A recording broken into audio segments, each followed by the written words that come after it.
I'm breaking off my engagement to my fiancé because he might get really sick in the future, and he wants to live his best life now without knowing, but I want him to get tested so we can be informed and prepared. Posted by you/just need an Ammy, okay? My fiancé and I have been together for 5 years. He's the love of my life, and I literally can't imagine being without him. So the thought of doing this is making my stomach turn. He was adopted, and neither he nor his parents knew much about his medical history.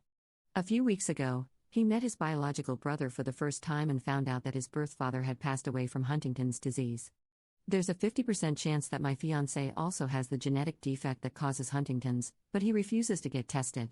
It's not the disease I'm scared of, it's the not knowing. If we know he'll get it, we can prepare financially, practically, and emotionally. He says a positive test result will hold him back from living his life, but I feel like it's the opposite. How can we live with this giant maybe looming over us? How can I make smart decisions about where to live, how to budget, or even whether or not to have biological children with this man if I'm not allowed to have all the facts? So, I've come to the decision that I have to break it off. I respect his decision, but I can't understand or accept it. I have literally no one I can talk to about this because it's his secret and not mine to tell. Top/relevant comments. Additional info from Op. I have to go to work now, but I'll try to continue responding throughout the day, especially to the comments that exactly mirror the dissenting voice in my head. I just want to clarify a few things up here. I would not leave him if he tested positive for the defect. I would not leave him if he got sick. I just want to plan for us to be able to afford the best life and care for him if he does, which means we'd have to start immediately. I don't want or need perfect children. That isn't realistic. But it is possible to avoid them being subjected to a 50-50 chance of having this disease. Of course, there are alternative options, but again, they involve preparation and planning. I'm more than willing to take a full genetic panel as well. Yes, one or both of us could get cancer, become permanently disabled in an accident, or face any number of other things. But I've come to learn that you can't plan for every unpredictable thing life throws at you. This is the rare occasion where we do have the opportunity to prepare. Essentially, it comes down to the fact that we're incompatible, regardless of how much we love each other. I'm a planner, and he's very laid back. Until now, these traits have complemented each other, but unfortunately, they've brought us to an impasse that I don't think we can both move forward from happily. Commenter. He's terrified to know, and he's performing the psychological gymnastics of if I don't acknowledge it, it won't happen/it will go away. Give it some time.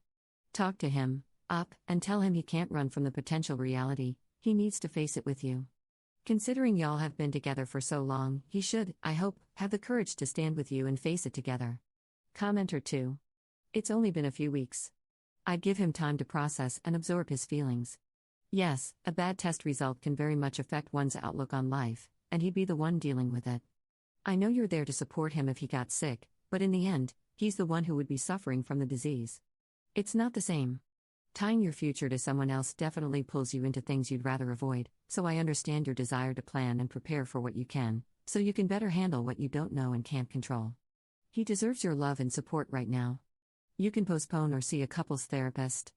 Don't throw away a perfectly good relationship because your partner is still reeling from the loss of a father he never knew, the knowledge of a disease that could possibly kill him too, all with the pressures from a fiancé and wedding plans. These things take time. Op adds an edit to her post. I'm floored by all of these responses, supportive and otherwise. At the very least, I feel validated that this is a complex issue with no clear and obvious answer. I've decided to take a few steps back. Those of you who brought up the fact that a few weeks is probably too little time for him to fully process his possible diagnosis have a really valid point.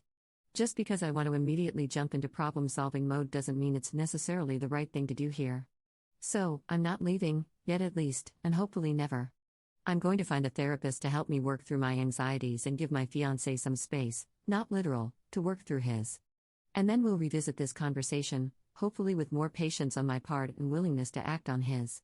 Update 7 months later. Hi, remember me? I posted earlier this year about my fiancé who was refusing to get tested for Huntington's after learning he had a 50-50 chance of having the genetic defect. Some of you gave me great advice and support, others the wake-up call I needed, and the rest of you, well, gonna read it. I'm not sure if it was obvious, but I was not in a good place when I made that post. When I stress, I don't sleep or eat. For him, it may have only been a few weeks to accept the situation, but for me, it was a few long weeks of nonstop anxiety where I was lucky to get even an hour of restless sleep a night. I was plain exhausted on top of everything else and only began to consider leaving when I started to hit my breaking point. Anyway, we talked about it. At length. We cried, we fought, we researched, I showed him empathy. We consulted with friends, family, and specialists. We pressed pause for days or weeks when we needed a break from the whole damn thing, and in the end, he agreed to have the test. Guys, to say we dodged an absolute maelstrom of bullets would be putting it mildly. He's negative, both for developing the disease himself as well as the risk of passing it on. No matter what else happens, this is one area where he's assuredly safe. All of this said, once the euphoria faded, we decided it was necessary to put a hold on our engagement and take some time apart. I still love him with all my heart, but this was our first serious disagreement as a couple, and it forced us to seriously reflect on ourselves and our relationship. Neither of our positions was wrong, but they were so disparate that there was no realistic compromise. I've spent the last few months traveling abroad, and other than a few texts, we haven't spoken much. But I'm home now, and we have our second first date tonight. Wish me luck. _relevant comments. Additional info from Up. I mentioned this a million times in my first post, but here goes again. I had no plans to leave if he tested positive. I just needed to know so that we could plan our lives accordingly. We decided together to take a break. It's been an incredibly difficult, emotionally charged roller coaster of a year. I didn't leave him. We planned from day one to keep communication to a minimum.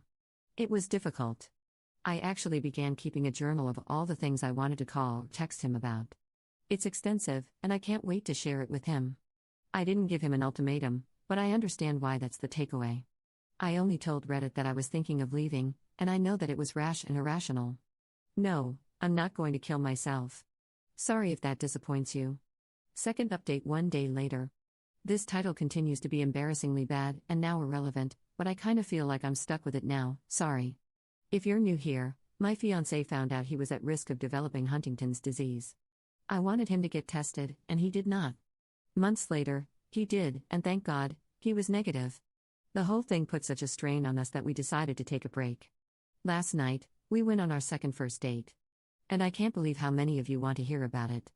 Of course I couldn't leave you hanging, but there are a few things I want to address first, so please bear with me for a few more sentences. It feels like many of you are determined for there to be a bad guy here, but please don't put this label on my fiancé. He doesn't deserve it.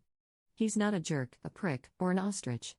He's a man who was suddenly forced to face his own mortality. He had a very human response, and I didn't make it any easier on him during those first few weeks. On that note, it's great that so many of you guys always react perfectly to every tough situation life throws at you. I'm sadly not like that. Sometimes I screw up, like I did by not initially giving him enough time to process. But I owned up to that, took several steps back, and he forgave me. I don't know what else you want from me. Lastly, there are a lot of comments about how the obvious compromise was to just act like he had it. But you know what?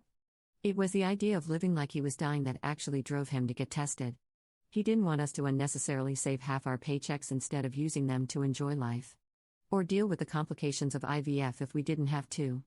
Or forego opportunities that didn't play nicely with the end-of-life care plans we'd be making. Essentially, he concluded, in his words, that the cat was already halfway out of the bag, and it could come out, but it was never going back in. If he was positive, we'd be obsessing over every little thing being a possible symptom. But if we left things as they were, we'd be doing that anyway. That doesn't mean it was easy at all. We actually had to make a second appointment to get the results because he couldn't bring himself to hear them the first time. But that was okay. I was there for him the whole time to support him however he needed me to. Okay, I'm done with that, onto what you actually clicked for. Do you guys know the feeling of watching your favorite childhood movie for the first time in years and being nervous that it won't hold up or have the same magic you remember? That's kind of what I was feeling yesterday, and I actually have to thank everyone jumping down my throat in the comments, because you did a great job of distracting me from the butterflies in my stomach. Well, the magic was still there. We may have spent months apart, but it didn't feel that way at all. In fact, everything felt even better and more comfortable than when we parted. We felt like the happy couple we'd been back in January before this whole thing started. It was like there was a weight hanging over our relationship that was keeping us from actually moving forward despite the good news, and it's finally been lifted. Before last night, I couldn't remember the last time anything with him felt bright and easy. But we're back, baby.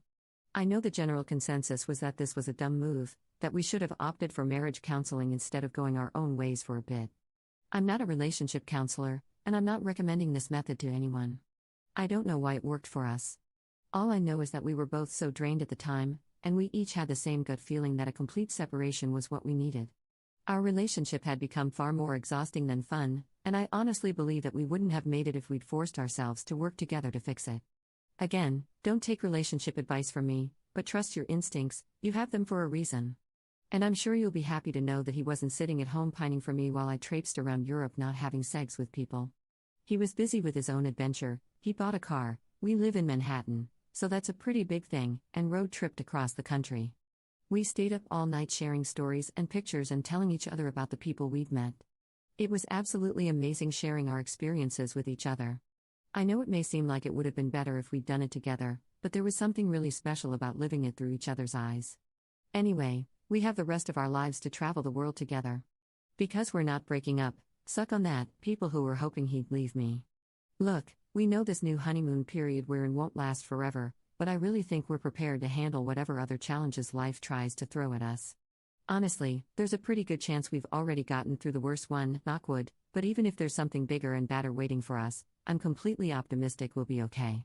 So, that's that. We've officially reached the other side of our first major life issue together. Did either of us behave perfectly? No. Are we going to be perfect next time? Probably not. Are we 100% committed to combining our completely opposite ways of dealing with crises into a superpower designed to crush conflict like a 90s cartoon? Absolutely. Thanks for listening to my story, everyone. Roll credits. Top/relevant comments. Commenter. So happy for this update. I was rooting for y'all. I'm so sorry for all the hate you got. I think your position was reasonable, and I understood his as well. Most people who were talking crap have never experienced anything close to what y'all did. So glad it made you stronger. Ops response. Thank you. I think most of the people giving me hate don't know much about Huntington's disease. It's kind of in a league of its own as far as diseases are concerned.